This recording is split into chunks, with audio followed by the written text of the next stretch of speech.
Headline edition, July 8, 1947. The Army Air Forces has announced that a flying disc has been found and is now in the possession of the Army. However, there have been a certain percentage of this volume of reports that have been made by credible observers of relatively incredible things. 2, 1, 0, all engine running. Liftoff. We have a liftoff. 32 minutes past the hour. Liftoff on Apollo 11. Tower clear. Here we go.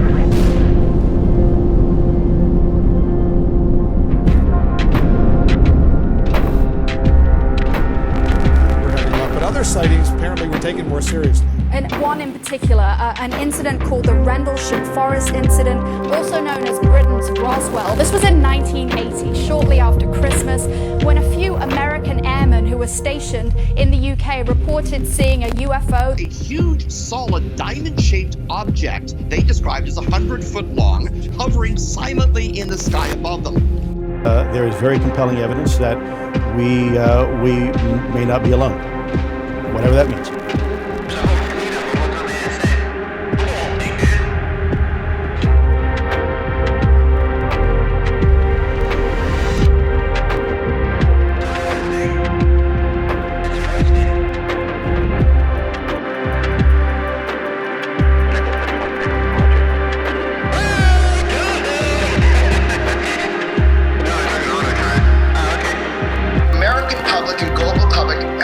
Understands UFOs are real. This is a technology that is so far beyond anything that we have. Reportedly appear to exhibit unusual flight characteristics, appear to demonstrate advanced technology. Arrow is the culmination of decades of DoD, intelligence community, and congressionally directed efforts to successfully resolve UAP encountered first and foremost by U.S. military. What is up, everyone? Welcome back to Disclosure Team with me, your host, Vinny Adams. The following is an interview with Jon Stewart. In this interview, Jon discusses his research into the alien interview video, which was released by the mysterious Victor in 1997. If you're new around here, thank you so much for being here. I really appreciate it. And if you don't already, I highly recommend you check out the Disclosure Team Instagram page. The link is in the description, and there you'll find all the kind of latest and greatest UFO, UAP news, videos, and more. If you do enjoy these interviews, please just take a second, hit that like button, subscribe if you haven't already, comment down below if you want, and share it with your friends. I really appreciate it. It all really helps. I hope you enjoy this interview with Jon Stewart. So, Jon, thank you so much for being here. How are you? I'm doing wonderful. I really am. And I am honored to be here. And I hope you and I will present some very interesting information, the journey of hunting Victor. And hopefully you can tell the world, because you're the third person now ever, other than the director in 97 and 08, who has seen Victor's face. And I'm glad I made that happen. And I'm looking forward to an historic podcast. And thank you for having me. Oh, it's an absolute pleasure. And yeah, I appreciate you sharing that image with me. And we'll get into who Victor is and all of that shortly. But just before we jump into what we're here to talk about, if you could just give us sort of a brief background about who you are and leading up to kind of how you came across this video and to do this research. Sure. Grew up in the city of Chicago. So high school, college, semi-pro football player, became a pro wrestler on TV my freshman year of college while I was still playing college football. I wrestled on and off for 25 years, with my main stint being on the AWA on ESPN from 88 to 91. Got into the business world, got into politics, running for state rep, for Congress, for Illinois governor. I find it funny that I really believe, without getting into a long story, that my previous lives has totally prepared me for what I had to deal with investigating this bizarre video, dealing with the government, dealing with the media, dealing with other UFO researchers. I completely believe that my previous life as a pro wrestler, in the days of pro wrestling, was like a mafia in the 80s is when I started. My life as an automobile dealer with some of the smartest and and cagiest um, uh, automobile dealers in Chicago, growing up in Chicago, and then running in politics, which completely was life altering. The kind of people that I had to deal with and combat really in the media. So I think my background is the factor why I think I've been so successful in this journey and in this investigation. That's And how I fantastic. got on the video, I saw it like everyone else in '97, Vinny, and the spidey senses went up on the back of my neck, and I'm like, something's not right about this video. I can't put my finger on it. Something is not right. The bean is tan, not gray. The medics are very casually dressed, like this is old hat, like this is just another interview. They weren't in pressurized suits. If I was faking it, I'd have them in some kind of, dramatic pressurized suits.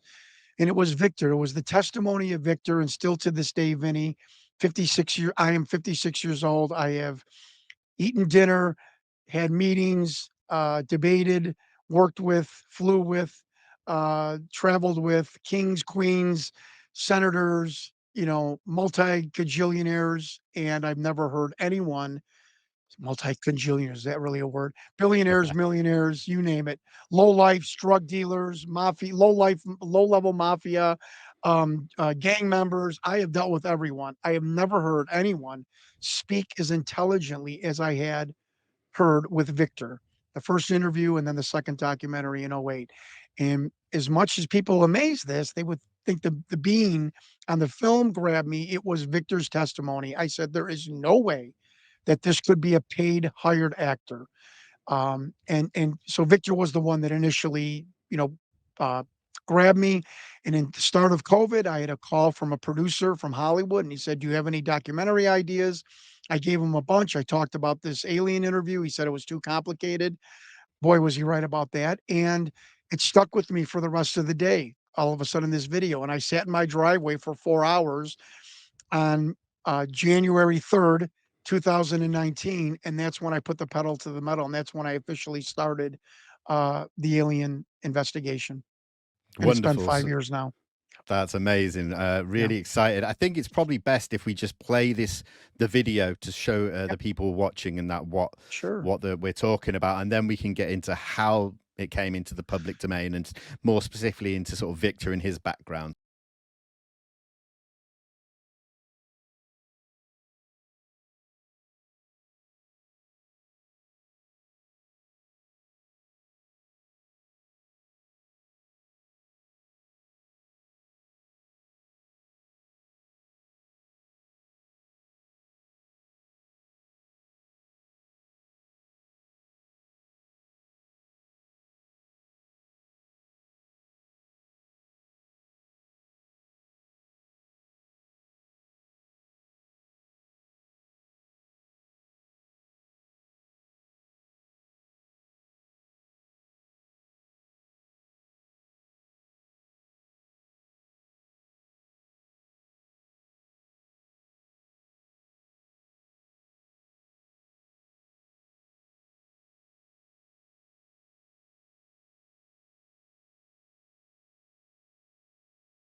I want to be very specific here. The two men out of 8 billion people on the planet who have the DD 214, the military paper that says where, who, and what day you were stationed somewhere. The only two men are in contact with me: Richard Doty, Master Sergeant Michael Munoz. Both of them have said, we're not saying it's not there. We have no idea where these hangars are with sand coated doors that Bob Lazar and this Navy SEAL Century Guard Derek Hennessy claimed are there. What we did find out, which has FOIA requested proof, was that in the 1963, after John F. Kennedy and Senator Barry Goldwater started the Defense Intelligence Agency, which was to usurp the CIA, the FBI, and other intelligence agencies for documents that they felt were being clandestinely kept away from Congress and Senate and the presidency, which we know now did happen. So John F. Kennedy and Barry Goldwater were correct in what they did, and smartly to do that. We have a FOIA request to document because all the UFO skeptics are, we need names and documents. Okay, well, we have one. And the first thing that was built at Papoose Lake or around Papoose Lake was the building S2 Alpha, Site 2 in the S2 Alpha building. This is a top ground level building, Vinny, which acted as the administration building, the inside parking lot where you would go exchange badges to go down to S4 and another facility underneath called S3. There were basically like two buildings underneath this administrative building. You could find it in satellites, and I was given the satellite photo. I was taught the procedure, what happens when you pull down to the part to the left, a person comes out, puts an exhaust tube on your automobile exhaust, you go in to the office, you exchange badges to get down into S4 if you have that clearance. And so we have the FOIA that was built in 1962 along with the American Pathological Institute. So something is afloat here. They're building a bunker type facility to store what we have now heard, the AHC, the Alien Housing Complex. And this unofficial name for all of this craziness, Vinny, was the Alien Retention and Interrogation Program. That was kind of the name that people in the know would use. The Alien Housing Complex and the retention of these beings and the interrogation of them was called the Interrogation and Retention Program.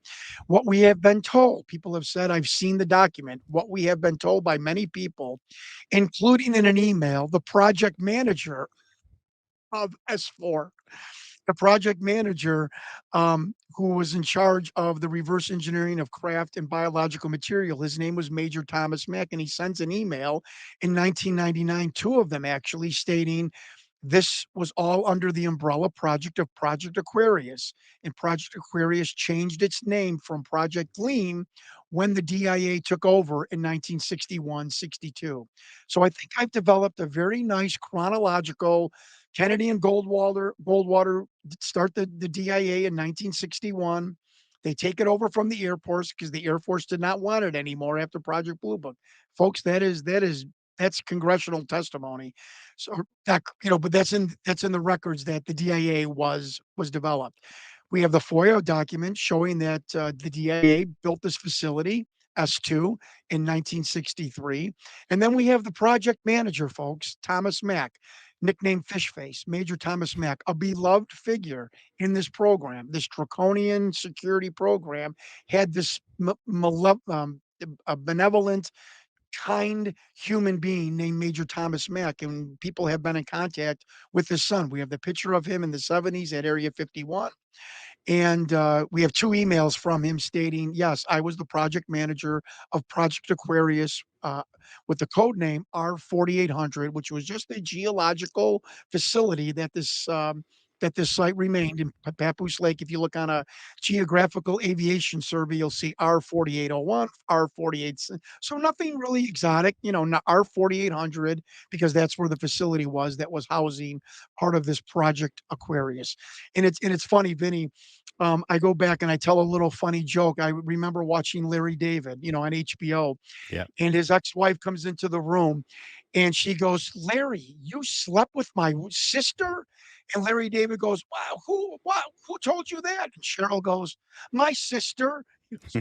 People have asked me, well, how do you know Project Aquarius is real?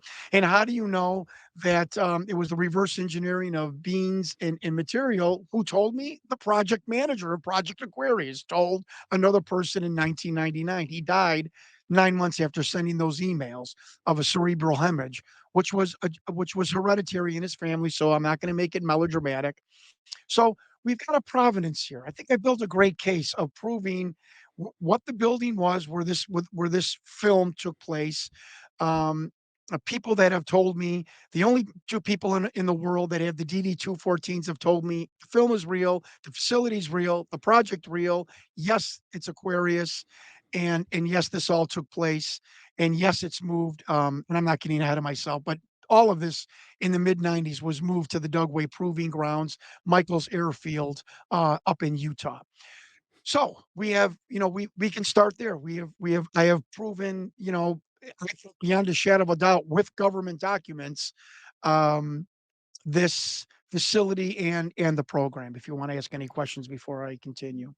Yeah, I think it'd be quite important to sort of say, well, how did the video get out, and how did Victor get hold of it? And I think that'd be an important point to state. Yeah. One of the Vinny, I am not saying this to you to sound like I'm prophetic, but one of the things back in '97, I said to myself two things I thought were bullshit. One was Victor not really, he didn't really say that he, okay, right. Victor did not really say at all how he got it out. I simply thought there's no way to sneak anything out of S4. From what I've Right. heard from people, you don't sneak anything in your buttocks cracks. You're not putting something in your briefcase. You are weighed in the nude when you go in, Vinny. You are weighed in the nude when you leave. The contents of your meals are weighed and then matched to the weight measurements that you have produced. You're not sneaking out anything. So that always bothered me that the Victor story could be a hoax. And the fact that he talked about the number 27 and he jumbled over it. It's a jerry-rigged cataloging system. I think you're doing some kind of haphazard cataloging system for one of the biggest stories and documentation of of an off-planet being. I just those two sounded hinky, and it's American word like that doesn't feel right. So, without jumping forward, I started going on podcasts because I know that in the past 40 years, UFO researchers, Vinny, I knew no one. I knew no UFO people, UFO researchers, nobody in the military. I mean, I have come to this community like a babe in the woods, naked, saying, "Help me, someone." And I knew that UFO researchers would sometimes get help, would get documents sent to them from other insiders. Once they saw their book came out, they saw them on a radio show, a podcast. Yeah. So I went on a podcast and did the mea culpa. Someone please help me if you have any information. Excuse me. Please reach out to me.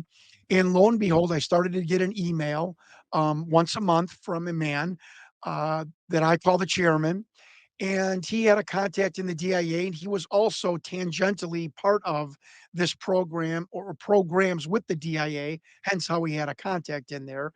And just to kind of jump forward, because let's get to the nuts and bolts. This man eventually sent me. Now I want to be very careful here. And I don't mind being careful because I've been, yelled at by UFO researchers and skeptical podcasters. This man sent me an alleged retyped, retranscribed Defense Intelligence Agency internal investigation memo about the theft of this film. And it was very Right. interesting. They talked about the time and the date. Victor got the date wrong. Victor, I think, said it was in January. It was actual April 22nd, 1991. It talked about what type of being that we see, which I've already described, it being a Sure. haploid, being called the other gray. Remember this. Now, I don't know a lot of people talking about this. One gray is the almond eyes, the scary. The other one is a little human looking gray, and the other one with almond eyes, and then the other one is the round eyes, our alien. Okay. And Vinny, the most explosive thing in this document was it gave a list of the military men in the viewing gallery watching this thought projection interview.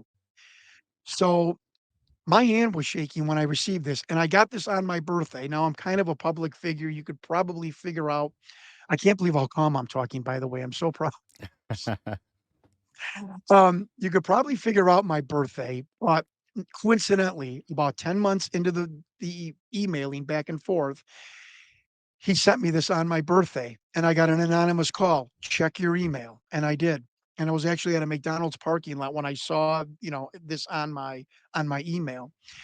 And, I think we should go over some of the men because, Yeah.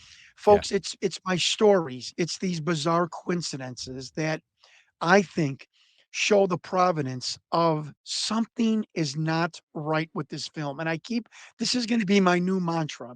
Rather than saying it's 100% real, it's 100% hoax. Vinny, we don't have the animatronic doll in an FX person's garage, and we don't have the alien in formaldehyde.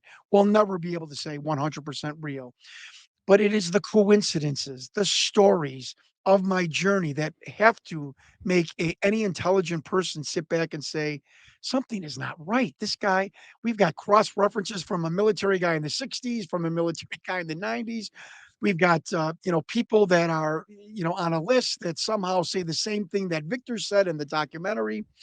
So let me just go over what the men were. The first man, I Google, which Linda Moulton Howe said the fact that 4 of these men were still alive and were searchable like on Google or Wikipedia, Linda Moulton Howe said is unbelievable. And she also made another point that these aren't retreads, meaning these aren't the same names in the UFO world. She's like, "John, I've been doing this for 40 years. I've never heard of one of these names." Well, she was wrong about one, but I think that's just because she just was not thinking clearly on the day that her and I spoke about these names. And I also want to say is that I've given these lists, I've given names to respected UFO researchers, so no one can claim that I'm hiding this. I'm not hiding this from anyone. Yes, I'm not going to show it to everyone until the documentary, but 10 or 12 UFO researchers have these lists and names and whatnot. Very important. So I Google him, and he's retired at the time in 1991 working for TRW. And Vinny, I'm like, because Vinny, I'm not that smart. So, and I'll tell you the story why. I said, well, this is a hoax. The guy wasn't even working for the government. He worked for TRW. My investigator, Chris Jackson, he's like, I think TRW is just more than the car dealership credit checks that that we would use. Yeah. So I call a UFO researcher. They're like, TRW? They're like, John, TRW is like the black arm of the government. They do so many bizarre, secret, unacknowledged special access programs. First time I ever had heard that name. They're like, TRW actually proves the provenance of this memo, that he was down there. We find out he was in mapping and contour for TRW. Very important as I finish this little segment. The second person was the first doctor, Dr. Craig McPherson. And Vinny, I know you and your viewers are gonna laugh at me, but there was some humor. So I Google him. He's a cardiologist in Connecticut. And you see him with his white lab coat on, and my hand was shaking. I'm like, I don't believe this guy was down, that he was the medic. I thought I found out on the beans left or right. I'm stalking his office. They're hanging up on me. They won't take my calls. I'm like, guy, he knows what's going on. Well, I come to find out that Dr. Craig McPherson is not the cardiologist in Connecticut. He is the scientist that Linda Moulton Howe interviewed in 1995, who admitted he was a scientist for Area 51. So now we got now two hoax names have become painfully real. The third, and he's dead. The third name, um, I look up and it's Admiral Ned Schaefer, nicknamed Ted, and he's got his Navy uniform on in Wikipedia.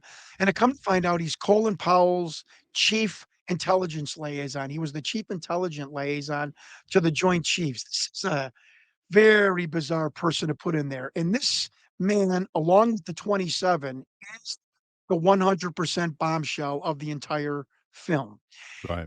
And he's dead, and it was very and there was rumors that Colin Powell was the army general to our left when looking at the one shoulder. So I'm like, this is getting weird by the minute. The next person was a captain in naval intelligence. I find his email. I also see him on Wikipedia. I email him, Vinny. Vinny, we have such a nice jovial interaction. I was gonna fly to Virginia to have lunch with him and take him out to play golf. This is how the emails were going, and I mean Right. this sincerely. So I'm like, "This is gonna be great." He's gonna and he and, before the last email, my smarter than me investigator Chris Jackson, I said, I think this is a hoax. He was a captain in 91 on this list, and he's a rear admiral. And my investigator's like, are you stupid? This was in 91. Maybe he retired in 2020 as a rear admiral, 30 years later. I'm like, okay, okay, you're right. You're right. And which even proves the list even more. I was getting the name and ranks of the ranks in 91. I don't Sure. know if somebody could think of to do that. So he goes, "John," and in the email exchanges, Vinny, I hope I'm not talking too much. He has No, asked me to please. call me okay, he asked me to call me by his nickname, that he doesn't wear the uniform anymore. Let's be informal with each other, and we laughed about the fried chicken in these gas stations of Virginia and, blah, blah, blah. So he said, "Look, you contacted me about a documentary. Before you come out here and we go out to lunch, what documentary are you developing?" And I sent him the DIA report. This man was once a director of the DIA. And what do you think happened? Ghosted me. Never wrote me back, never said anything, never returned my follow-up emails, didn't laugh at me, didn't call me crazy, didn't call me a jerk, whatever. And I've talked to military people, they're like, "John, this is what happens when you are a military person and you don't wanna lie and you don't wanna put your foot in your mouth, you say nothing." Sure. So him ghosting you is standard operating procedure of the military, and I saw his bio, very honorable guy, and if he ever should see this, and I say this all the time, what a wonderful, kind, funny man that I was dealing with. Again, a former DIA director. His name has since leaked out of my bullshit list, and people were like, how did Jon Stewart come up with this name?" Yeah, because I didn't.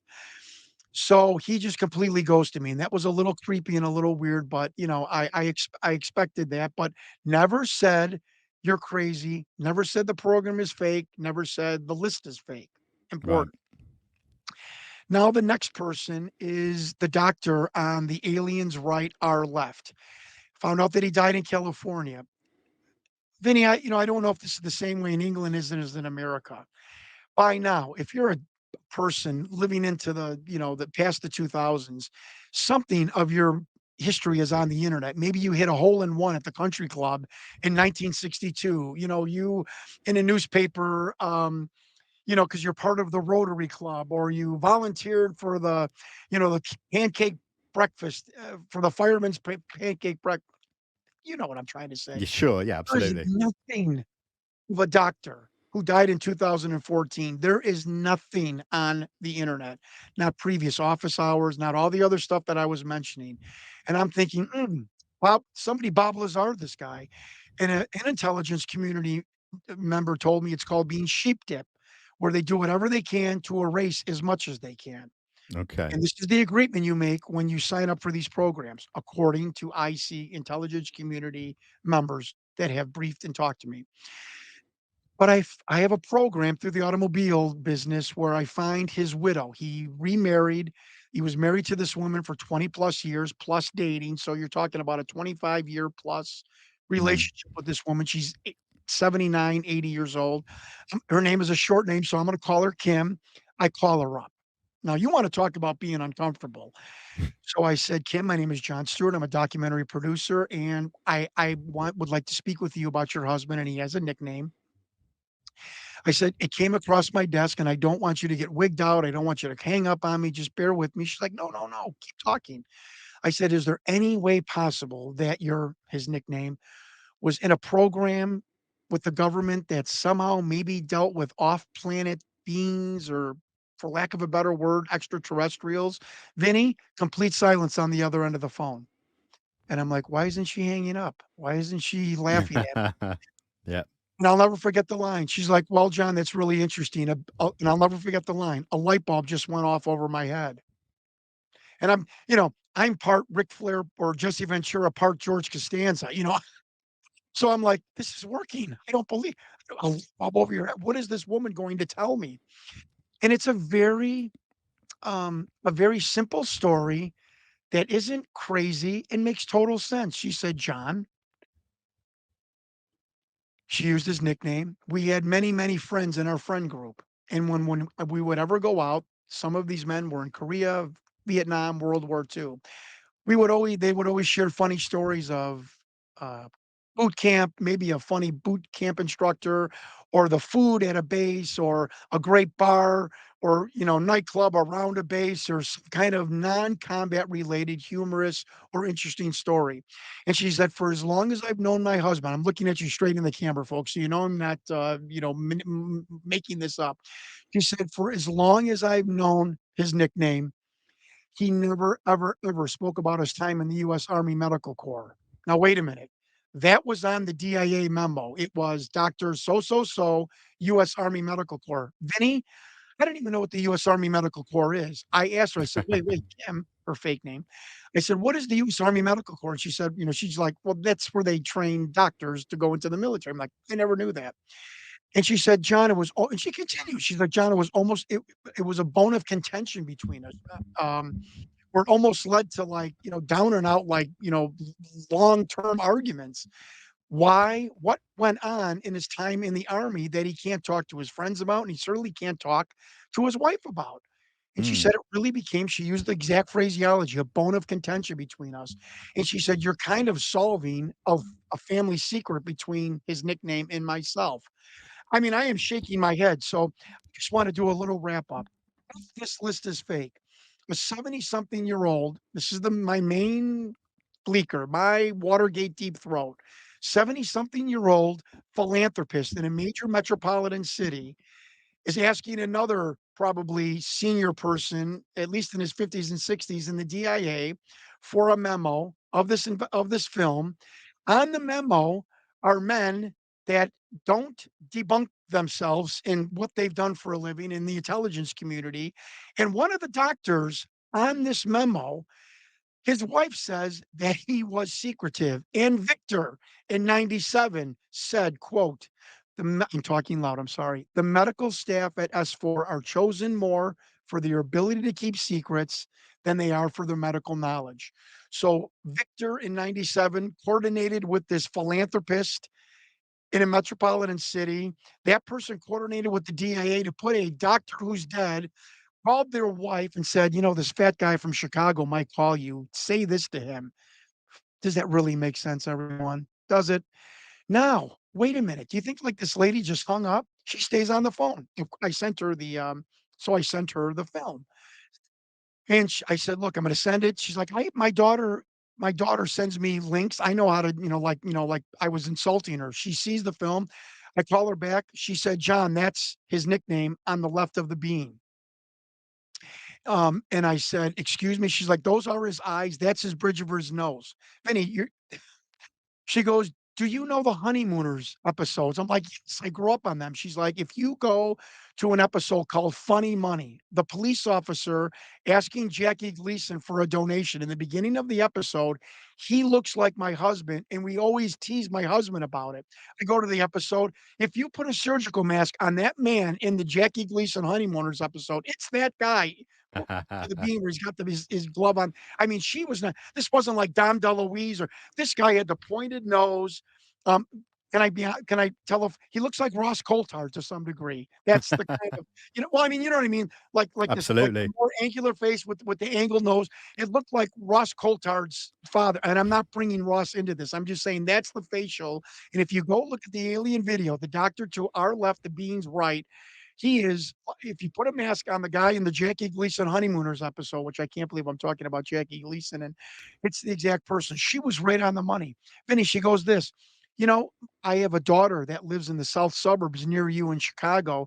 I want you to take her name and number down. John, if you ever want to talk about his nickname, the guy, the doctor, or whatever, if you ever want to meet my daughter, I'm sure she would love to talk to you. She was very, very fond of her father and blah blah blah. I'm like, this lady hasn't laughed at me. She's asking me over for Thanksgiving dinner. Of Yeah. course, my so it was completely absolutely bizarre how these men were just falling into place. Other UFO researchers telling me you got Linda Moulton Howe says still to this day that I have gold with this list.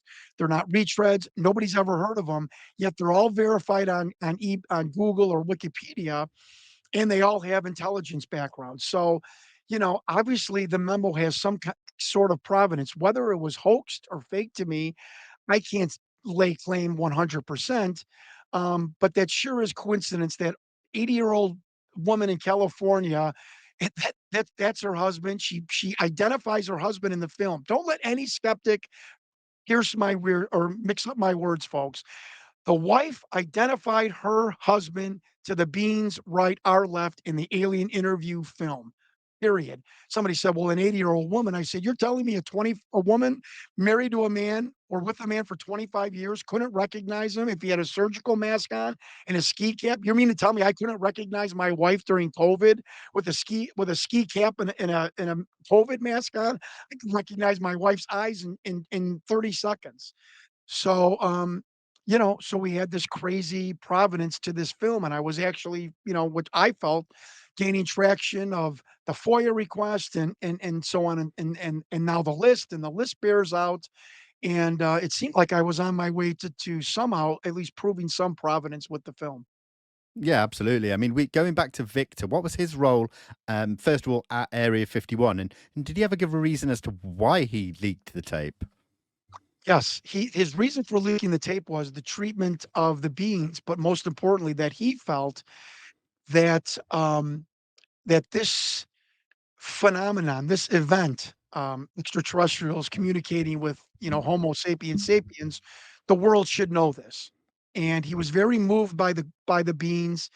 He felt, he was infuriated with the lack of intelligence at the top of this program. We've heard this over and over again, not in just Aquarius, but in other programs and projects. The men and women leading these programs are, they've got my intelligence. I don't know if you want Jon Stewart leading, a reverse engineering project of a craft, but if that's what you what you want to do. And we always had a sense that Victor in the second documentary, that he followed up on a second documentary, claimed he was dying, and literally is like, "Come on, why isn't anybody finding out who I am? Why have these UFO people done FOIA requests? All these keyboard warriors are saying the film is real. They're not even saying it's real because they investigated it." And he was livid. He was livid that no one did any follow up on the '97 documentary. And he comes across as somebody very, very infuriated with authority, like the top of the government. And he mentions Dick Cheney and he mentions Donald Rumsfeld. He called him a bombastic boob, the defense secretary of the United States at the time. And that always stuck in my head. Again, when I talk about the cross referencing, we have Victor in '08 talking about he doesn't like the men at the top, he doesn't like the politicians and how they infuriated him and whatnot. And then all of a sudden, about a year ago, we find out Victor's role at S4. Victor was the caretaker of the alien beings in, for lack of a better term, liquid storage. There were 6 glass liquid containers that held 6 beings on the second level of S4.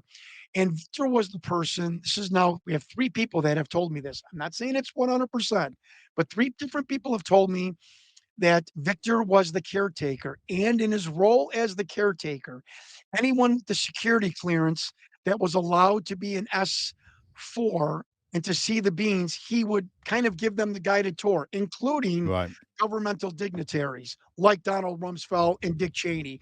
And when I heard that, I fell off the couch about 12 times in my investigation.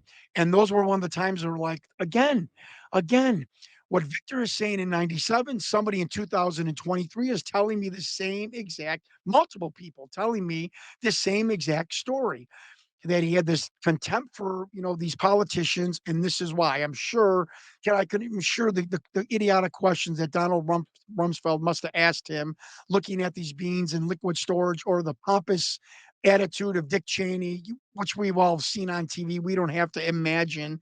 He does act arrogant or comes off as arrogant, and this infuriated Victor. But Victor's main reason for coming forward was the fact that he felt the world should know about this phenomenon, and he could not understand the fact that they couldn't gain much technical advantage reverse engineering the craft.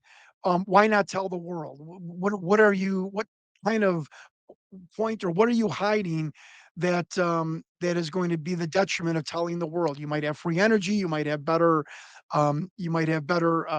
technology that might help people, and that infuriated him. But Victor was the biologist who was the caretaker. According to people, according to our documents, according to our research, Victor was the biologist who was the caretaker of the dead alien beings. And do we know, or allegedly know, where the being came from? Was it from a crash retrieval from a certain location? Do we have that information? Now, this is where I kind of disagree with UFO researchers and whatnot, simply because I've had no one validated. I've seen no Sure. document. Victor said it came in 1989, and people jump up. Well, it's the Kalahari crash. Well, the document is legit from the Kalahari crash from the South African government. Those beans were bluish and had the almond eyes. So I want to have credibility, Vinny. I don't have never seen any documentation, nor have I had anyone tell me any different or even the provenance of exactly if the this beans craft crashed, where it crashed, and exactly when it came to the facility. I've had intelligence people just kind of bat around saying, "You don't know if this thing might be from the '60s and '70s. We just don't. I just can't find any proof, and I don't want to, I don't want to, you know, I don't want to hype the story anymore. I don't Sure. know where this bean came from, and I can't even hypothesize because no one has given me any concrete proof, any concrete conjecture stories, or show me any documents. So I would like to say, for the record, I have no clue where this bean came from. I appreciate that. Thank you. Yeah, you're So welcome. look, Thank you. so you're working on this documentary. So what are you hoping to get? Is it just to get the story out to a bigger audience, or are you hoping that it will encourage other individuals who may have information to come forward? Like, what's the big picture going forward? Yeah, my wife, will tell anyone that'll ask her. If the New York I met with the New York Times in August of 2022. I think you could probably guess who the 2 reporters are, and they Yeah. stopped me an hour and a half into my presentation and said, "Stop. We believe you." And I not that we totally believe the film but you have made a convincing argument where if someone from the military comes forward to back up your story, that's what they said to me. This thing hits the front page of the New York Times. So they stopped me an hour and a half, and they were very impressed that I would get out of my car, knock on doors, put notes on people's car windows like, "Hey, will you please call me? I need to talk to you," so on and so forth. Old school gumshoe investigative journalism. And my wife tells the funny story that if the New York Times would have just ran my husband's story, that was it. Vinny, all I really wanted to do was to bring this to the world and bring this attention to Congress. Martin Luther King Day of last year in February, I brought this to Congressman Gallagher, Andre Carson, Senator Gillibrand, Senator Rubio. I hand delivered this to Congressman Tim Burchett, Ocasio Cortez, Congressman Mace, and a couple of other, just simply trying to get this to the world. Because I was not only trying to get it to the world that they should know, but I was also kind of proud of what I had accomplished. I'm an alpha male. I have an ego. I want people to say like I wanted to show people, Vinny, that if George Costanza can prove the provenance of this film, go out and you do something else with the UFO phenomenon. Maybe you can find a craft. You can prove the metal. You can do something to add on to the layers of people trying to prove this phenomenon is real. And I mean that sincerely. And I tell everybody there's 2 documentaries coming out. One is like a Talking Heads, a very cheap production.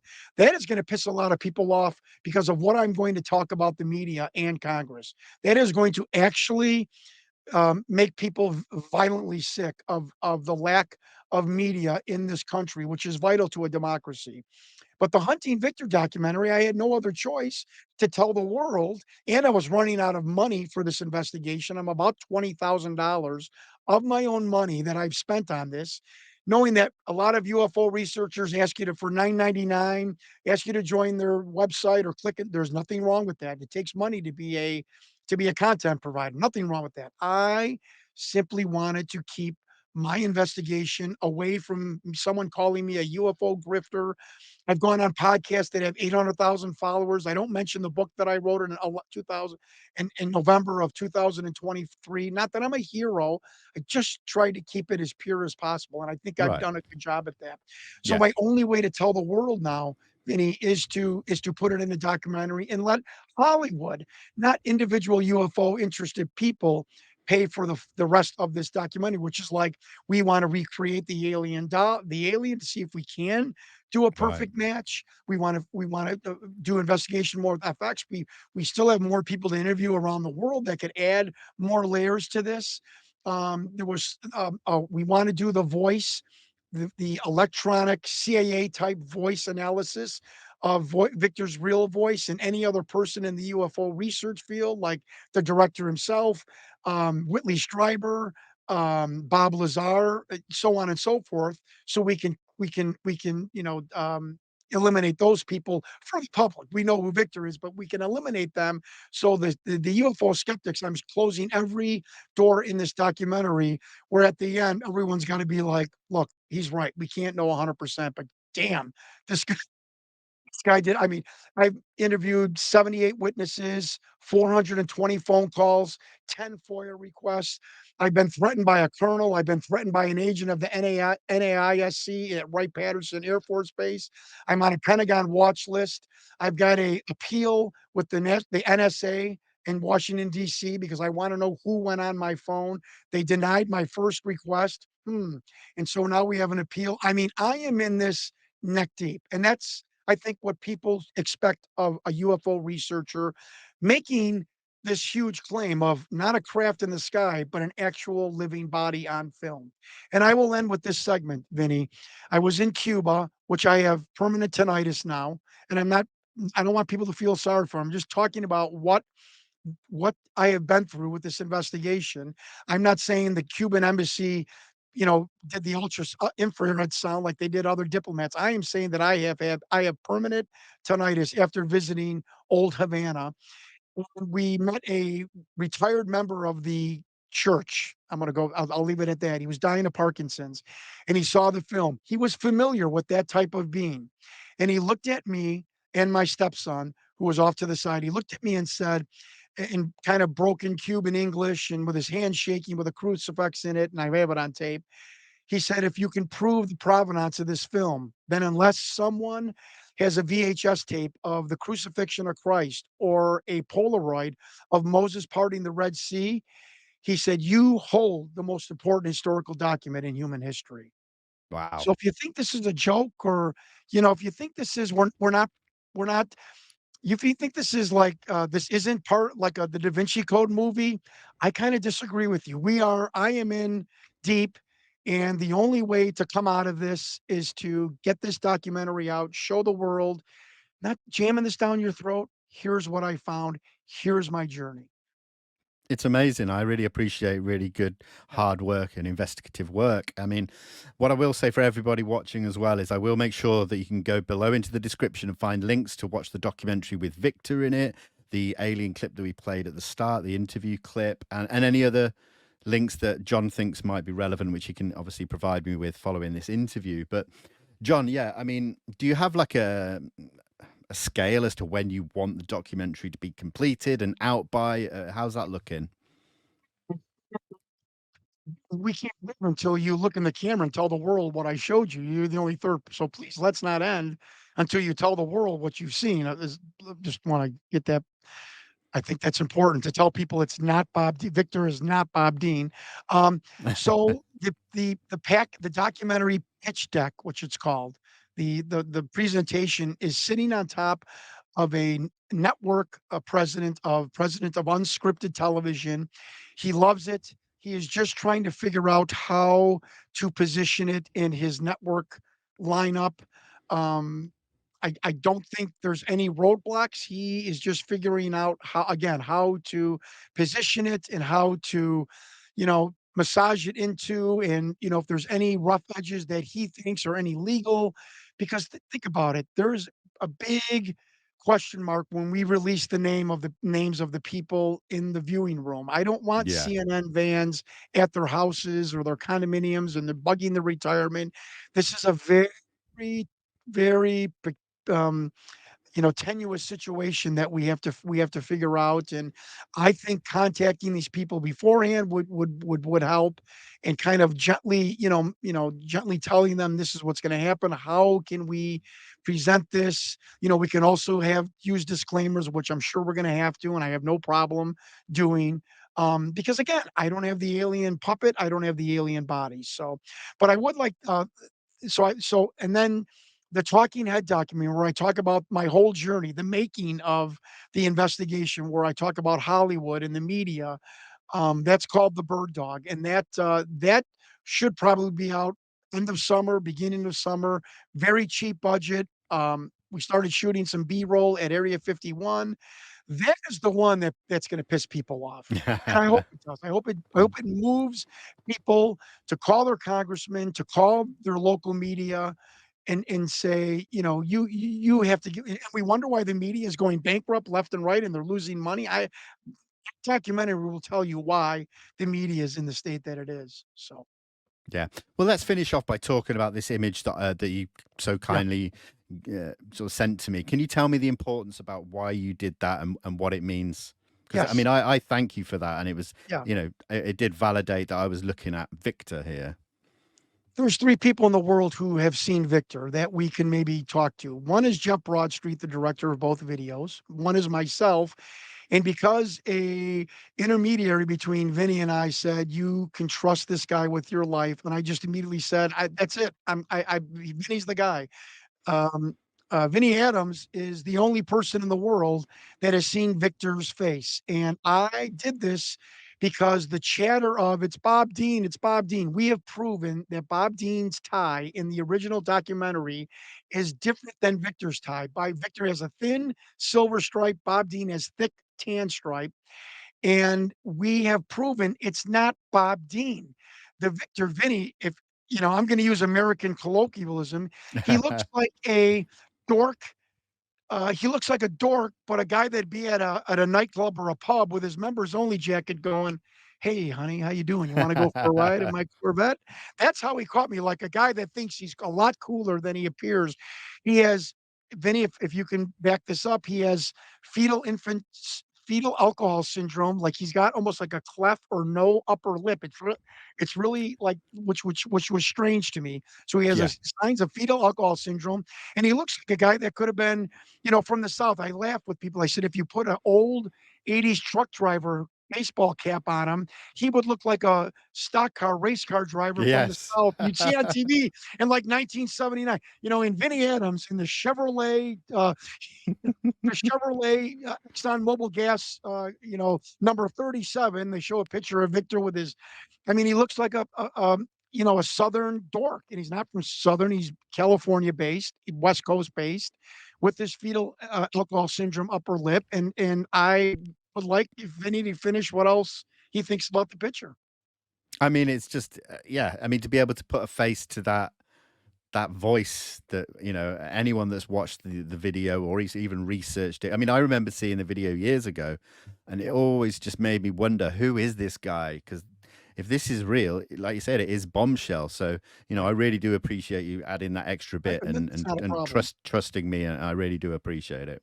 And the fact that we know, Vinny, it's not Bob Dean. I say to UFO skeptics, now what are you going to do? Now where do we go?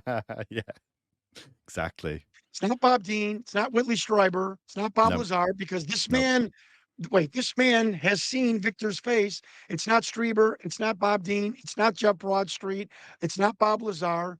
No one. I've never seen this guy ever before in my life. So I am exactly. so, a weight is off my chest that I sent you the picture of him, and no longer people will tell me it's Bob Dean. It's Bob Dean. So, I'm glad I did it, and I trust you, and thank you for allowing me to do that. No, pleasure is all mine, John. But listen, before we do end, is there anything that we haven't touched upon or that you want to expand upon, just so that we've got all the kind of information in one show for the public? Yeah. I just first of all, I appreciate you having me on. You are I can tell you this, looking to you in your eyes, you are highly respected and regarded in the UFO community, Thank and you. that's why I sent you that picture. And I respect everyone letting me come here today to talk about my investigation. And I want to reiterate, just listen to the journey, listen to the stories, not forget the film. You know, we've had people analyze it. We've had special effects people tell us it's fake, it's real. Forget it. The stories, the journey, the investigation. Why is all of this weirdness that has happened? Why are all these coincidences? Why are all these people kind of fitting together like one mosaic, UFO puzzle that we have on the kitchen table? And that's what I want people to understand, and that I worked my ass off for the UFO community. I told the UFO community I would see this to the end. We're at the end. I did it, meaning I finished the investigation. I didn't give up despite the times that I wanted to. And I just want to let people know without them feeling sorry for me. I worked my ass off for you. I made a ton of mistakes. I always said when I was wrong. And I showed this investigation to so many people like Vinny. And I just want people to just hold on, strap themselves in, and wait for the documentaries because I don't think you're going to believe what you're going to see. Yeah, can't wait for it. I really can't. John, please make sure we stay in touch. Keep me Yes, updated with everything that's going on. I will really do. appreciate it. So thank you. Thank you, Vinny.